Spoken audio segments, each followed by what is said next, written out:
Hola, buenas tardes, ¿cómo están? Bienvenidos a mi canal. Varias veces hemos hablado ya sea de poetas en específico o de temas o poemas, etcétera, de las grandes antologías, por ejemplo, el Kokin no Akashu, la primera antología imperial. También hemos hablado del Shin Kokin no Akashu, la octava antología imperial. Y tenemos algunos otros videos dedicados acá en el canal a otras antologías imperiales, y por lo tanto es un concepto que hemos utilizado muy habitualmente. Pero uno se preguntará, ¿y qué es una antología imperial? Sí, yo les he explicado que nos referimos a antologías oficiales encargadas por el emperador, y por eso que se le llaman así, antologías imperiales.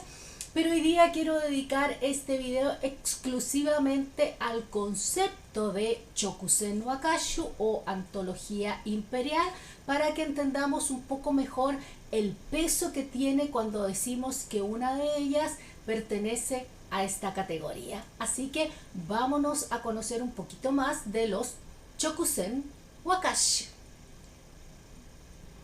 Chokusen Wakashu, para entenderlo, podemos dividirlo en dos.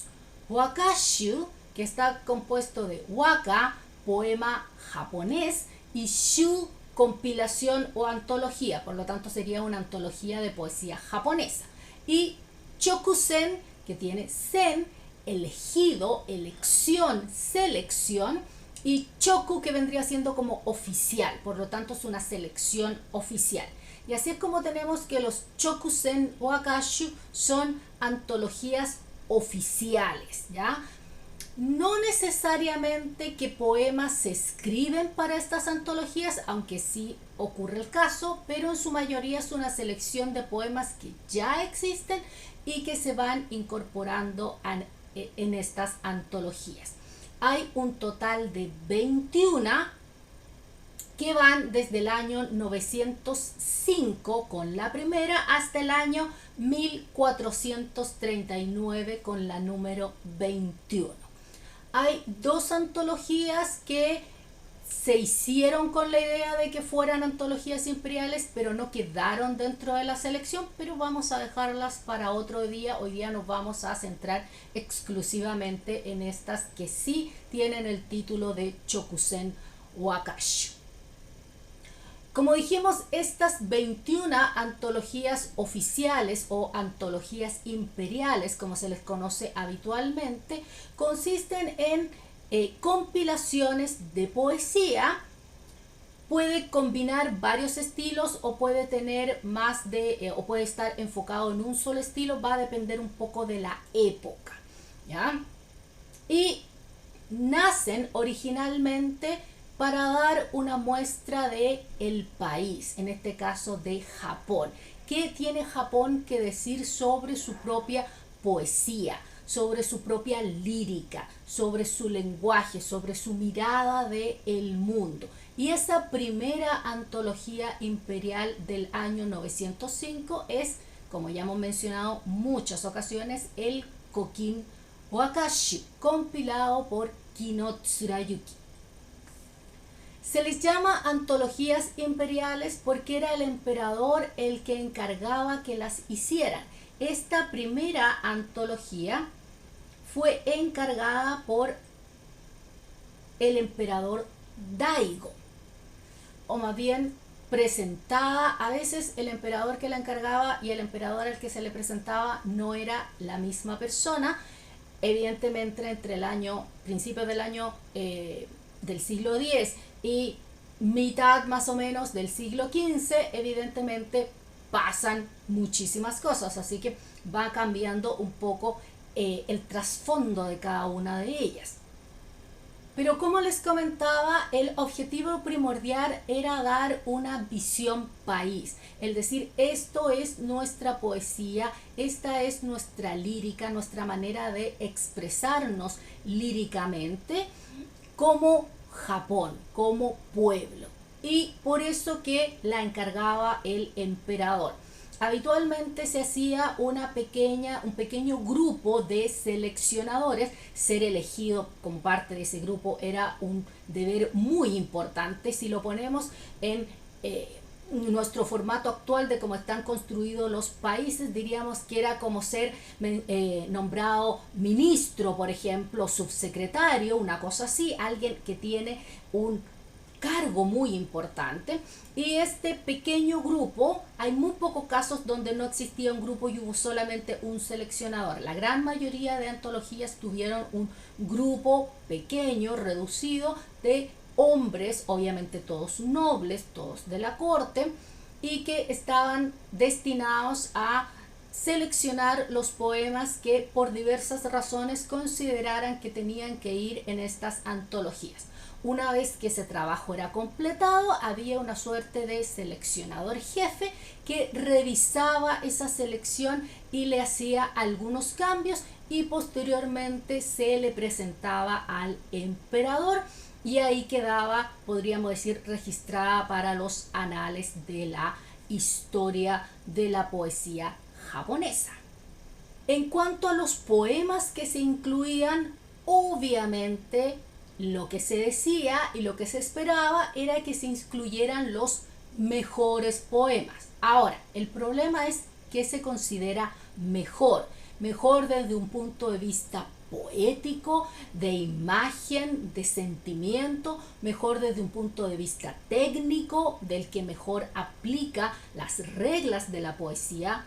Ya hemos comentado muchas veces que la poesía clásica japonesa es una poesía muy técnica, muy dependiente de sus distintas y numerosas reglas, así que también se podía considerar bueno por eso. Pero como durante un gran periodo de la historia japonesa los nobles eran los que manejaban el país y eran ellos los que en su mayoría componían poesía, el que un poema fuera incluido en una antología imperial tenía una preponderancia impresionante, elevaba el estatus de esa persona no solo dentro del mundo literario, podríamos decir, sino también dentro del mundo político. Y por lo tanto, que un poema fuera incluido o no, también podía responder a razones políticas. Tenemos acá en el canal un video dedicado a una anécdota, podríamos decir, muy interesante que se relata en el Heike Monogatari, la primera crónica guerrera japonesa, esta que cuenta la guerra Genpei entre los clanes Taira y Minamoto, y cómo uno de los Taira arriesgó literalmente su vida para conseguir que un poema suyo fuera incluido en una antología imperial. Lo pueden ver acá en el link si es que todavía no lo han visto y quieren saber de qué se trata esta anécdota real, evidentemente un tanto ficcionalizada para el Heike, pero que efectivamente sucedió. Y por lo tanto, si bien estas antologías eran consideradas el parangón, el ideal a seguir, no quiere decir que no hayan tenido detractores, podríamos decir, que opinan incluso hasta el día de hoy que en determinada antología determinado poema no debería haber ido y debería haber ido otro, porque como dijimos, el concepto de el mejor es siempre relativo. Si bien se les llama antologías imperiales, las primeras fueron encargadas directamente por un emperador, pero ya a finales del periodo Heian, o sea, estamos hablando siglo XII, siglo XI más bien, y el periodo Kamakura, tenemos que empieza a actuar estos gobiernos de claustro, donde el emperador en ejercicio abdicaba en favor de un nuevo emperador, se retiraba, habitualmente tomaba los hábitos del budismo, más que nada para poder tener la seguridad de la orden a la que hubiera suscrito, dado que en esos tiempos, para prevenir robos y cosas por el estilo, muchos monjes tenían entrenamiento militar, casi podríamos decir, y por lo tanto retirarse a un monasterio o a un templo podía ofrecerle seguridad en caso de sus enemigos políticos quisieran hacer alguna movida.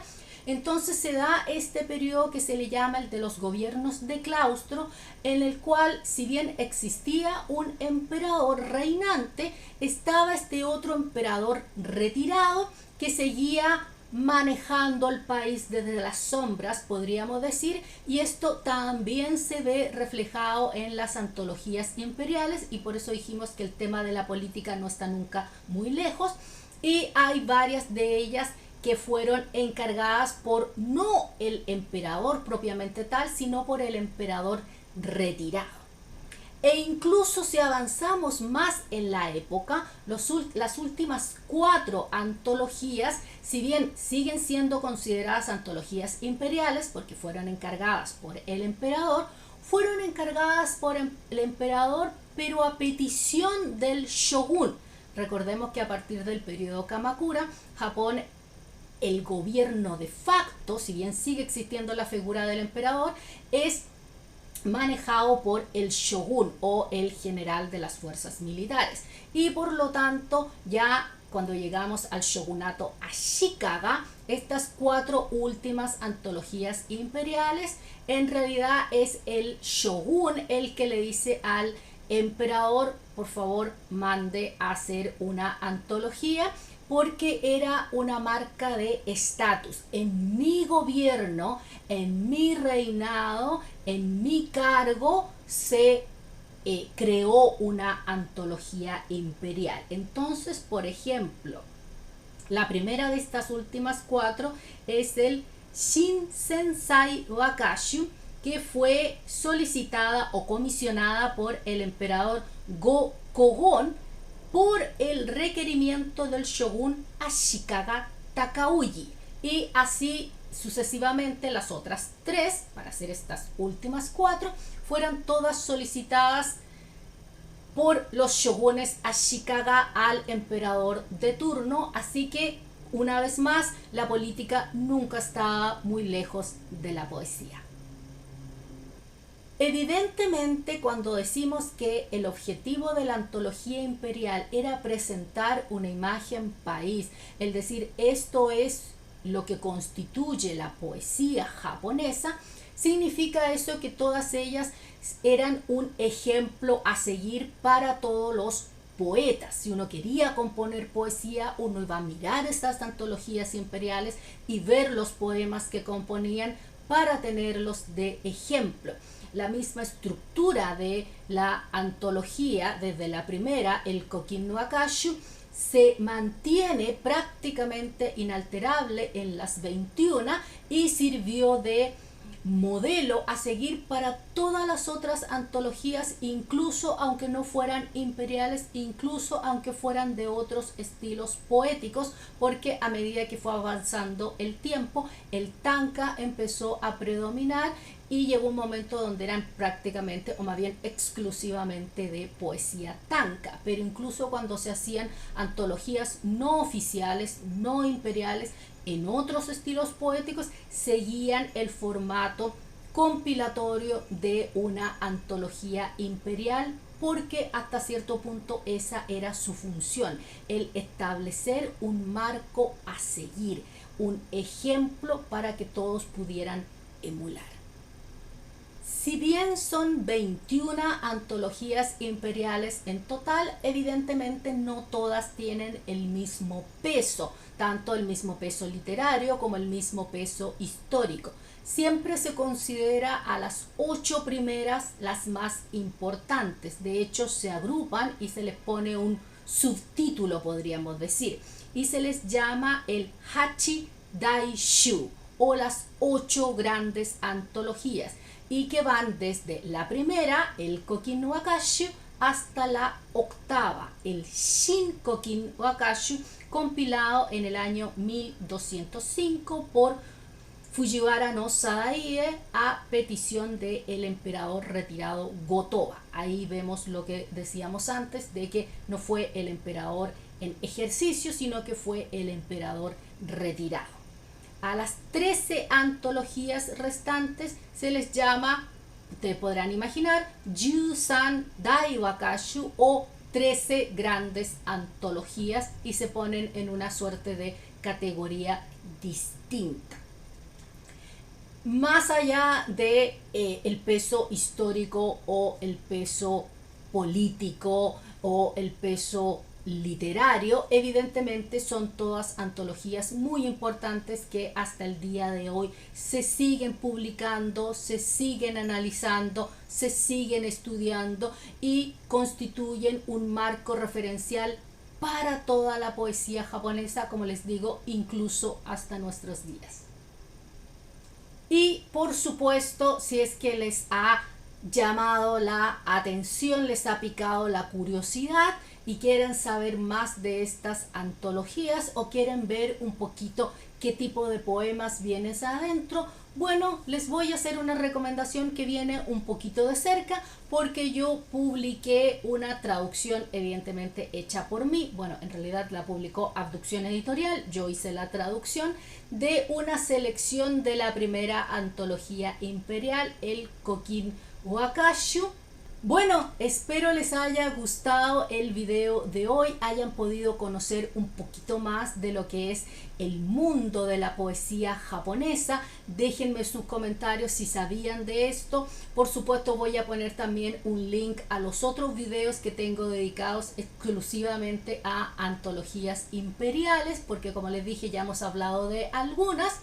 Y nada, que hayan disfrutado, déjenme su like si es que les gustó, compártanlo con todo el mundo y que tengan una hermosa semana, y nos vemos el próximo martes con nuevo contenido. Que estén muy bien.